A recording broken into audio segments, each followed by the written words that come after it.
This channel is for educational purposes only. Please do your own due diligence before making any investment decisions. Hi, this is Joe. I'm going to give you a stock market update today using the spider. I want to start out with one of my unique charts using the 18s on all time frames. So let's go ahead and get going on this.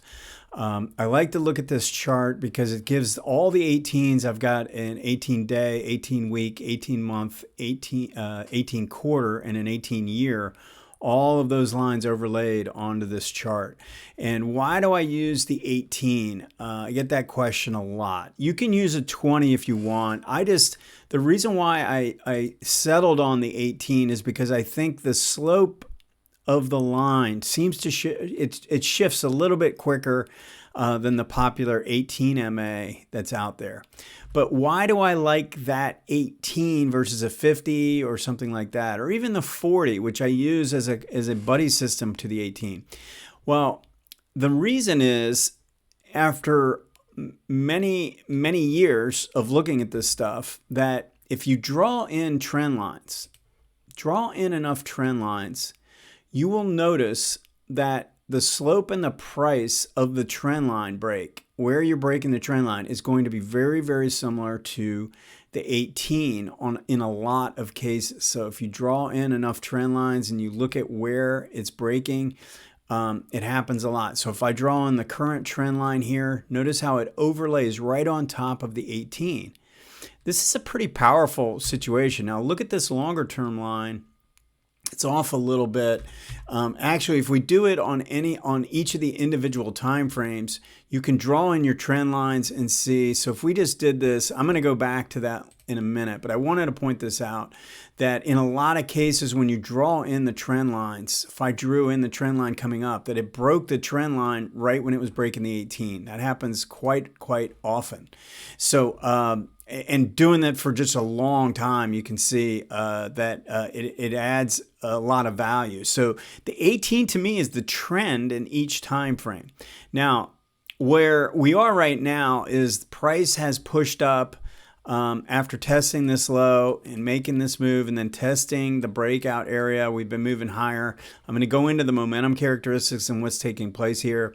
But because the rally was pretty strong before the end of the month, this line never turned down. I kept on saying, I was wondering what was going to happen when we flipped over into a new month. Was it going to turn down? And it didn't do that. It's still trending to the upside. We never really rolled over. Now we have lost a little bit of momentum, but it is still rising. So I think that's a big deal. Now we could push up through that and then come back down through it. And if it rolls over after, that's still a pretty big negative. But right now, it's not acting as much. I don't think it's acting as big of a problem as if it were like that. If it were turned down and we were hitting it like that, I think that would be a much bigger negative. So if you notice, the 18 day has turned up through the 18 week, but the 18 week is still declining, and we crossed above that line while it was declining. So my expectation is we should come back down and test that line before moving and jetting away from it. I don't expect this to just keep tearing up to the upside without a subsequent test of the 18, if it's going to cup around. Now, if we come down really hard and this line doesn't get to turn around, doesn't turn in time, then we could turn into a pretty big trading range. So these are all the contingencies I think you have to be ready for. The one thing that I'll tell you right now is that we've reached the outskirts of resistance. I think the resistance zone is between 4,200 and 4,400. That's pretty good general area when you go back and look at where this could have some issues. So that's kind of where I am with this right now. But it is kind of interesting to see we're through the 18 week and that line hasn't turned up yet. We're above the 18 day, so that trend is positive until we break it and that line rolls over, and we have not turned down on the monthly yet. All right. And then if you go and look at the bigger trends are still acting positive.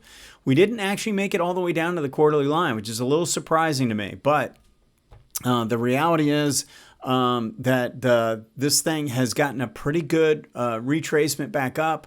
We're going to need to know we're going to need to see a test of the 18 before we can get too bullish here, because we want to see what kind of selling can take place now that we've gotten a pretty sizable rally. Let's go through and look at a few things. So I've talked about, I think I've discussed the 18-month enough based on the slope of that and the fact that we're rallying up. But the MACD is not in a great position on the monthly. And again, it doesn't make sense based on where this MACD line, how these two lines are dropping like that, for this to just go just streaking right back up to new highs. I don't think that's a very high probability. I think it's higher probability we move up into resistance and come back down. And then based on how strong the selling is, maybe we could turn up again from there and look better. Or more likely is we form some kind of a range after that. So that's really kind of what I'm looking for. Now we are above the 18-week line, but that line again has not turned around. The one thing we've got going for us in the short term is red DI has dropped down under 25. But more important to me is that we still have a little bit of room to get to resistance on the MACD. We, as I mentioned a few weeks ago, this had gotten pretty stretched away from the zero line, and now we're starting to turn up, and it flipped over, got through the signal line. Now we have a little bit more room before it hits the next resistance level, which is essentially the zero line. Now, ultimately, it would be nice if this came back and pinched, and this came back like that, and gave us a signal for a move up to that zero line, which would also probably be a rally up into the 4,400 or something like that in the S&P. So that's kind of where, I mean, it's going to play out one of two ways. It's either going to push up a little bit more and then top out, or it's going to pull back now and cup around and maybe give us one more push to the upside, depending on how strong the sellers are here. One of the things I did want to show, and I mentioned last week, is we had a pinch here on this pullback here, and then we had another pinch here, right? And then this was really the good signal because we got through resistance, we came up and sprung the low and formed an undercut and rally, and then came back and formed another pinch as the MACD was crossing the zero line, and green DI got back above and held 25 and held the red. This was really your quality signal right there.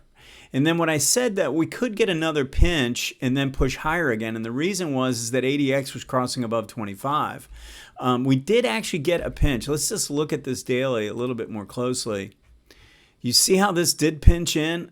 Now, it was a really sloppy pullback, so we don't really have a classic pinch play, but we do have a pinch in the line again. We have a pinch here, pinch here, pinch here, and another little pinch here. Now, was that it? It might be it, but we've had 4 pinch plays now, 2 after the breakout. I'm expecting now maybe this drifts a little bit higher, but I am expecting a more complex correction to start before too long now. That'd be what I'd be looking for. Now, is it just going to hit 4,200 in the S&P? Is it going to get to the 18-month at 4,300? Is it going to work its way up to resistance at 4,400?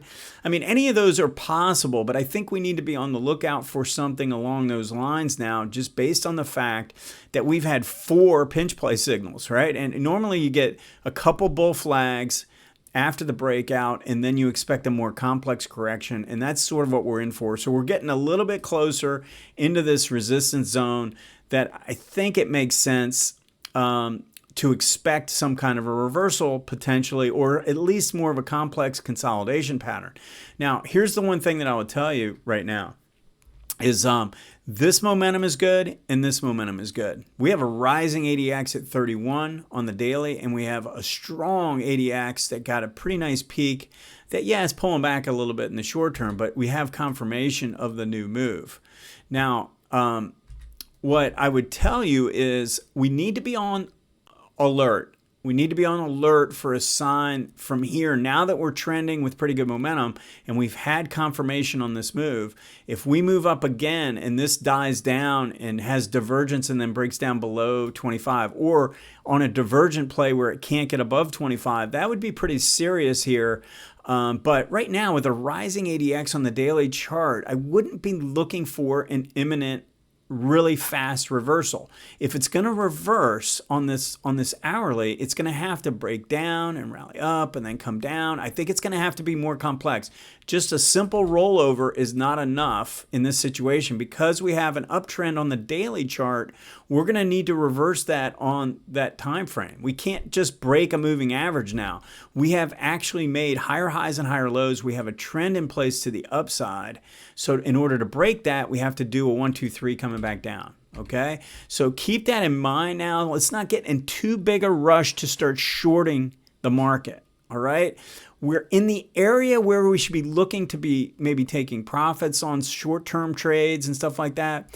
But generally speaking, there's starting to be some signs of improvement in the bigger picture, and especially when you look at it from a bottom-up standpoint. That's what I do with my subscription when I send out the reports during the week. And there's definitely signs of some interesting patterns. What we're looking for right now is how strong the sellers are. Are we going to get a really strong pullback, or is it just going to be mild?